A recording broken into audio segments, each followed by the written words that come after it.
Okay, guys, welcome to Whirlwind. It is time.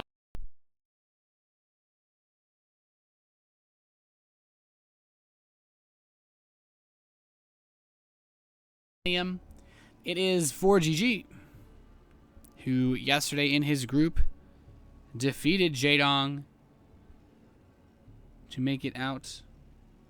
Defeated Jaedong and Stefano to make it out into this brute bracket stage. And his opponent in the southeast, the red Zerg player from team Samsung Galaxy Con, it is Solar, who escaped with Curious here. Now, Curious was defeated by Jaedong. Spoiler alert. So the winner of this best of 5 will go to play Jaedong in the grand finals of the American House Cup.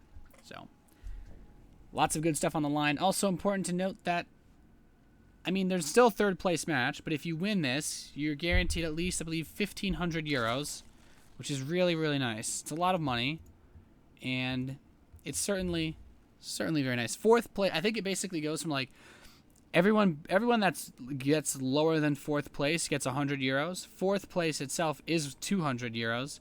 Third place is 900. Second is like 15 or 1,600, and first place is like 3,000. So lots at stake here. But forGG going to build that command center first. It's Whirlwind. I don't expect forGG to do anything else on this map.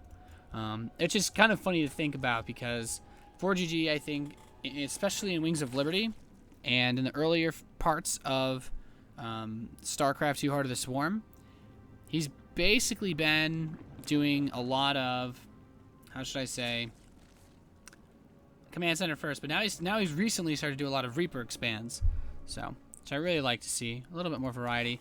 Fast gas from Solar though, so we could see some quick speed on his part. forGG has his barracks in the way as well as his gas.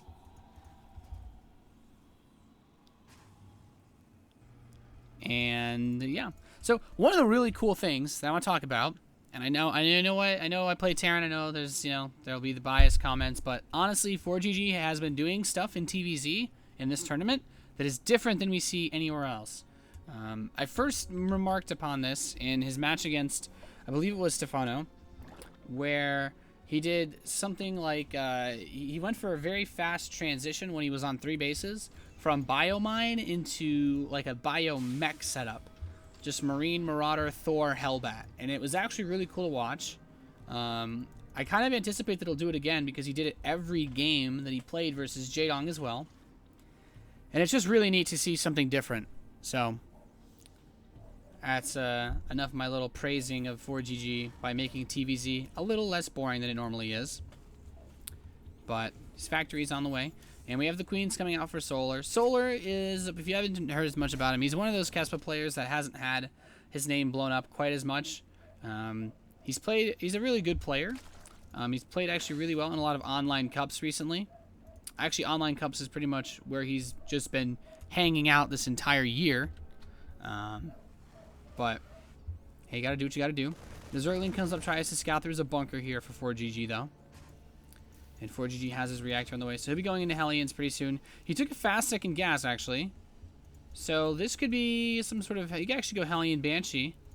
He has enough gas to get a starport. And I'm waiting to see and build that. So there is the starport. So I guess it's going to be Hellion Banshee. But now Solar will be going to take his third base. And forGG is already mixing it up a little bit. If Solar watched any of forGG's Terran vs. Zerg games that he's played so far in this tournament, this is the first time he'll be going Hellion Banshee. So he's just mixing it up. forGG, I think, is a player that's kind of known for Hellion Banshee, though. Just on the whole, it's something that he did pretty much every single game in Wings of Liberty, like almost every Terran player did. But he's done it a lot into Heart of the Swarm as well. And it's just, I think Hellion Banshee is a forGG strategy, even if he didn't invent it. But second gas guys are being taken by Solar. And Cloak is coming in. So this Overlord, Solar should be able to spot this without too much trouble. He sees the tech lab. It's really funny. If he pulled back now, oh, okay, he saw the star. He saw the starport at some point. It's actually really weird. This look is so unusual because it could almost read as a Hellbat drop, but Double Evolution Chamber is on the way. And the first Banshee's going to be out relatively soon. Stimpack is being researched behind this, so forGG is keeping his eyes open for the tech. I expect to see him build a third command center as soon as he can afford it. He has Hellions queued up a little bit, so he should have enough money. He already has the Banshee queued as well. So forGG's probably just waiting. He's actually done a lot of this Hellion run-by type thing, where he basically just runs all his Hellions in, and it's not new to StarCraft 2, but a lot of Terran players don't really throw all their Hellions away quite as bravely as forGG does, at least not these days. But here's the Banshee being zoned away by the Queens. Cloak is still about 20 seconds away. It's very close to finishing. And he's got the Banshee with the Hellions. He's taking out 2 shots on that Banshee. More Hellions arriving. And forGG is going to try to bring some pressure. There are a good number of Zerglings. If you could catch these Hellions, that'd be pretty nice. More and more Queens. And here we go. The Zerglings trying to get on top of these Hellions. forGG still keeping most of them alive. Loses 3 of these Hellions. Cloak is complete, but so is the Lair. And this Overseer will keep the Banshee from putting any further pressure on. And forGG, he's not going to take a third base. Wow. It feels weird to say this, but forGG is not going to build a third command center. At least not yet. That is exceedingly surprising and impressive all at once. Now the Spire is on the way, as well as the Baneling Nest. forGG is adding on a ton of barracks. And I don't say this because forGG is known as being one of the greediest players, most blindly greedy players there are in StarCraft 2. But he's going to play 2 base versus a Zerg, which is, it's uncommon to see 2 base play versus Zerg as well, because Zerg's production capabilities make them almost unkillable once they get a third base set up. If you don't have a third yourself, if you don't play greedy as a Terran, it's very difficult to kill somebody like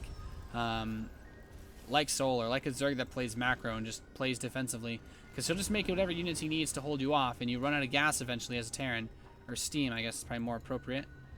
But a lot of Marine production, double medevacs, and this Overlord will come in and it's gonna be like, okay, there's a reasonable number of units out on the map here. 2 Banshees are going to go try to push the right side. So Banshee harass while he steps out with these Marines. And forGG needs to do some serious damage really, really soon if he doesn't start his third command center.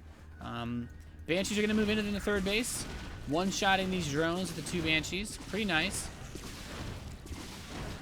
It's actually a really, really nice amount of damage being done by forGG. And this is exactly what he needs to do without having a third command center. Mutalisks are on the way though, 6 of them. There are no missile turrets here for forGG. You know what? forGG doesn't have engineering bays either.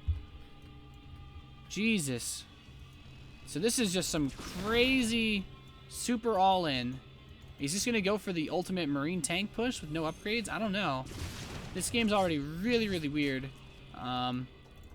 Yeah, forGG is going to go for it now. This is pretty much it. I don't think he can do anything else. The problem is there's creep on the map. The Banshees will finally be picked off. Not before they gather an absurd amount of kills. 20 workers picked off. But you don't need it to replace any drones to hold this attack off as a Zerg. So forGG is going to push and pretty much just try to win the game right here. He has no upgrades. There's nothing else he can really do behind this. And if forGG doesn't kill him right now, I don't think he can win this game. But here he comes. The siege tank is here. He needs to siege. He's stepping onto the creep. The Hellions moving in. The Banelings have that speed upgrade. And forGG... Oh, that tank. That tank is all he has to stop the Banelings from just killing his entire army. And this is a very delicate push.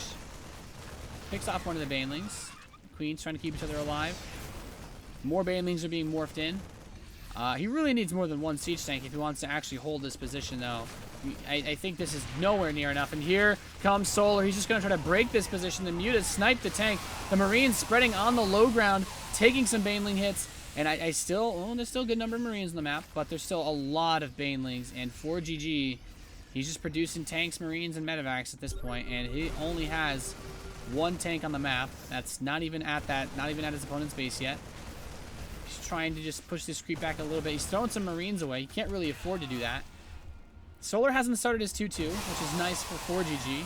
But these Zerglings are going to be hard to kill with the upgrade advantage that they have. The siege tank gets picked off by the Mutalisks. Actually, the Marines are going to be able to save it. Maybe. It's very, very low. But the Banelings and Zerglings have still killed off most of forGG's bio. And he's just trying to ram endless amounts of Marines down Solar's throat. And Solar still has that third base. He still has a lot of gas being mined. So building Banelings to defend against this is not really that hard for him to do. And here comes a lot of Marines stepping on a creep. He's getting ready to go plant some more tumors down. There's another siege tank with this force again. But forGG, what does he do here? He's still not building engineering base. He's salvaged his bunker. He's going full. He's going for it, I guess. This is really it. He's completely all in at this point. He has absolutely nothing behind this. I guess there's still no 2-2 started for the Zerg, but forGG, he's coming in again. Lots of Banelings, lots of Zerglings. This is Zerg production, man. 3 bases of Zerg is not easy to break with just 2 base mass Marine. And there's these creep tumors, which is basically his way of saying, yeah, you can't really bring the... Wow, he actually hit his own Marines because they were standing on top of the creep tumor. But look at this. He's going to try to hit the siege tank line from 2 sides. Here he goes. Lots of Marines.